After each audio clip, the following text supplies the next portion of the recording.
तो इसी तरह याद रखो, ये रबीउल अव्वल का महीना है ना, रबीउल अव्वल का महीना, आप अल्लाह उसके रसूल सल्लल्लाहु अलैहि वसल्लम से मोहब्बत का इजहार उस तरह से नहीं कर सकते जिस तरह अल्लाह उसके रसूल ने नहीं बताया। रबीउल अव्वल में सहाबा किराम ने ये कुछ किया या नबी ने ये कुछ किया जो आज हो रहा है भाई? मैं एक टेक्निकल दलील दूं। देखो, नबी सल्लल्लाहु अलैहि वसल्लम का जो यौम विलादत था ना, पीर का दिन था। कौन सा दिन था? पीर का दिन। ये तो सही हदीस से साबित है। अब सवाल पैदा होता है कि यौम विलादत क्या ईद का दिन हो सकता है कि नहीं हो सकता? बहुत से लोग कहते हैं यौम विलादत क्या है? ईद का दिन है, ईद मिलादुन नबी कहते हैं ना। तो हम अल्लाह उसके रसूल से पूछते हैं कि या रसूल अल्लाह सल्लल्लाहु अलैहि वसल्लम, आप बताइए कि आपका विलादत का दिन क्या ईद हो सकता है कि नहीं हो सकता? तो मुसलमानों के यहाँ दो तरह की ईदें होती हैं, एक बड़ी ईदें और एक छोटी ईदें।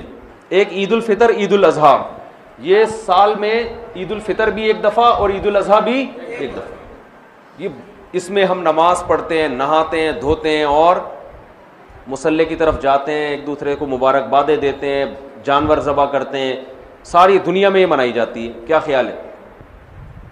और एक हफ्ते में एक ऐसी ईद है जो हर हफ्ते रिपीट होती है, जिसको जुमे का दिन कहा जाता है। ये भी छोटी ईद है। ये भी क्या है? इसमें भी कुछ ईद का लुक अल्लाह ने डाला है। इसमें भी खुतबा होता है और ईद उल फितर और ईद उल अजहा में भी क्या होता है? खुतबा। इसमें भी 2 रकतें, उनमें भी 2 रकतें। इसमें भी नहाते धोते हैं, सुन्नत है। और उन दोनों ईदों में भी क्या ख्याल है भाई? नहाते। उन दोनों ईदों में रोजा हराम और जुमे के दिन भी रोजा मकरू। खास जुम्मे को मखसूस समझ के रोजा रखना हदीस में इससे मना किया है। किसी का छुट्टी का दिन है या उसको आसानी है तो एक अलग बात है। इस नीयत से रोजा रखना, क्या जुम्मे का दिन बड़ा दिन है तो मैं इसलिए रोजा रख रहा हूं, इसकी हदीस में मुमानात है। तो पता चला ईद का लुक आया कि नहीं आया इसमें। अब मुझे एक बात बताओ, यहूदियों के लिए मुक़द्दस दिन और वो ईद जो हर हफ्ते रिपीट होती है, वो कौन सा दिन था हफ्ते का? यहूदियों के बाद ईसाई दुनिया में आए। ईसाइयों के लिए कौन सा हुआ? इतवार। तो हमारे लिए कौन सा होना चाहिए? पीर होना चाहिए था ना। जुम्मा कहां से बोल रहे हो भाई? हम और लेट आए तो हमारे लिए कौन सा होना चाहिए था? पीर। और वो नबी का यौम विलादत भी था।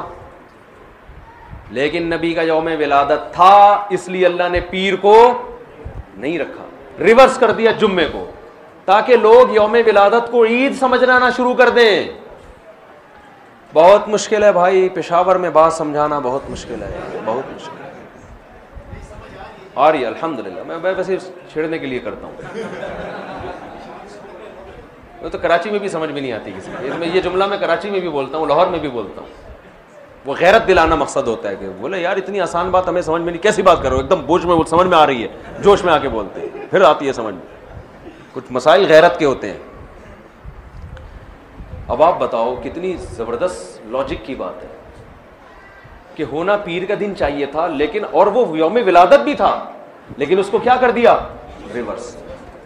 इतना काफी था इस उम्मत को समझाने के लिए कि नबी का यौम विलादत में ईद ना बनाना, इतना काफी था। लेकिन नबी ने एक और काम किया।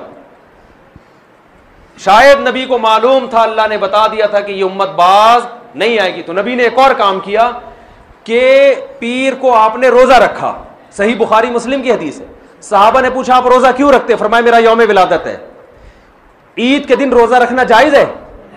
क्या मतलब? रोजे का, ईद का जो थोड़ा सा भी तसव्वुर था ना यौम विलादत में, उस तसव्वुर के बिल्कुल खुरच के जड़ से खात्मा कर दिया कि रोजा और खुशी का दिन जमा नहीं हो सकते। और आप फिर यौम विलादत को यौम ईद कह रहे हो। तो ये वो कोशिश है जो अखपल कोशिश है, ये अल्लाह उसके रसूल की बताई हुई कोशिश नहीं है। खुशी में खाया जाता है, रोजे नहीं रखे जाते। हमारे नबी रोजा रखे, तभी आप देखो सऊदी अरब में सब अरब अक्सर रोजा रखते हैं पीर के दिन, सुन्नत है। हमारे यहां रिवाज नहीं है। जुमेरात का भी रखते हैं, पीर का भी। पीर का, जुमेरात का तो किसी भी वजह से रख लिया, लेकिन पीर का इसलिए रखा कि यौम विलादत है मेरा। तो खुशी में खाना खाया जाता है। रोजा तो खाना पीने से बचने का नाम है। इसकी मैं 2 मिसालें दे देता हूं ताकि और समझ में आ जाए। आपकी शादी हो गई, फर्ज करो, कह रहे माशाल्लाह, फर्ज करो शादी हो गई, दोस्त मिलते हैं, यार सुना है तेरी शादी हो गई, खुशी में क्या खिलाएगा, यही कहते हैं ना। आपने कहा इतनी मुझे खुशी हुई है कि कल सुबह ना मैं नाश्ता करूंगा ना तुम नाश्ता करोगे, हम खाने से क्या करेंगे, अवॉइड करेंगे। तो कहेगा भाई तेरा अब्बा बाप दुनिया से चला गया है जो गम में नहीं खा रहा तू। हदीस में आता है ना, जिस घर में मैयत होती है तो लोग गमजदा होते हैं तो उनको खिलाओ जाके, क्योंकि वो खा नहीं सकते बेचारे, गम में होते हैं, पकाते नहीं है। आपका बेटा पास हो गया इम्तिहान में अच्छे नंबरों से, लोग पूछते हैं भाई बड़ा मजा आ रहा है यार, क्या खिलाएगा। आपने कहा डिनर का नागा है, आज तुम भी रात को भूखे सोगे और मैं भी भूखा सोऊंगा। तभी ईद के दिन रोजा नहीं है भाई, रोजा और ईद एक दूसरे के बिल्कुल अपोजिट हैं, जिद हैं। हमारे नबी ने यौम विलादत में रोजा रख के बता दिया कि आज का दिन ईद नहीं हो सकती। और एक और बात, मुसलमानों की ईदें ईद उल फितर और ईद उल अजहा रात में होती हैं, सुबह होती है? बोलो ना भाई, क्रिसमस सुबह होती है रात को होती है? रात में होती है। इस्लाम में ईदें सुबह के वक्त में रखी गई हैं क्योंकि रात में इंसान शराब कबाब की तरफ जाने का खतरा, अय्याशी की तरफ, रंग रलियों की तरफ जाने का खतरा ज्यादा होता है, बत्तियों की तरफ जाने का खतरा ज्यादा होता है। तमीज से नहीं मनाता वो। सुबह बदतमीजी से ईद मनाई नहीं जा सकती सुबह के टाइम में, है भाई। सुबह तो नहा धोगे नमाज पढ़े, जुम्मे को भी दिन की रोशनी में रखा गया, जुम्मा रात में नहीं रखा गया। इस्लाम के सारे त्यौहार कब हो रहे हैं? और ईद मिलादुन नबी सुबह मनाई जाती है या रात को?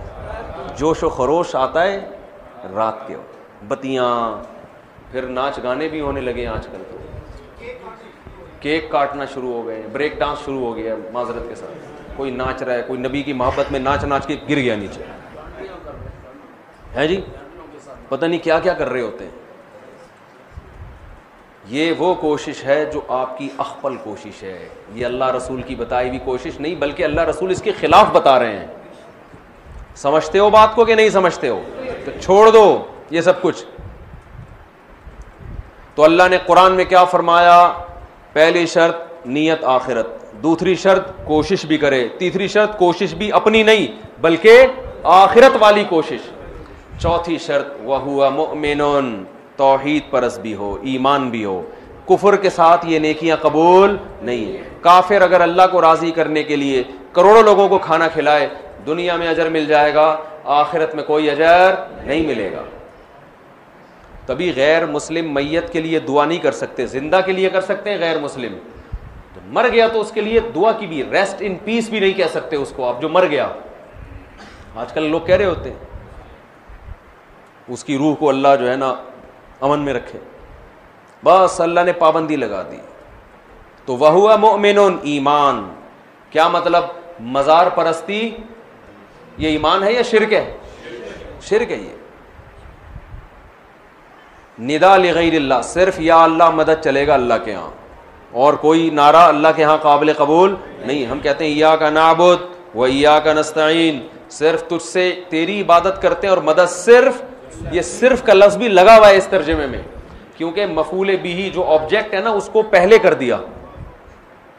एक होता है नाबुदू का, इसका मतलब है हम तेरी इबादत करते हैं, और का को उठा के इया का बना के पीछे ले आया, तो अरबी ग्रामर जो जानते हैं इसका मतलब है सिर्फ तेरी, सिर्फ तुझसे मदद, इया का नस्तईन, तेरे अलावा किसी से मदद नहीं मांगते। तो शिर्क के साथ मेरे भाई कोई अमल मकबूल नहीं है। तो ये चार बातों पर आप अमल करेंगे तो फउलाइका काना सायुहुम मशकूरा, अल्लाह फरमाते हैं इनके थोड़े पर बहुत ज्यादा दूंगा मैं।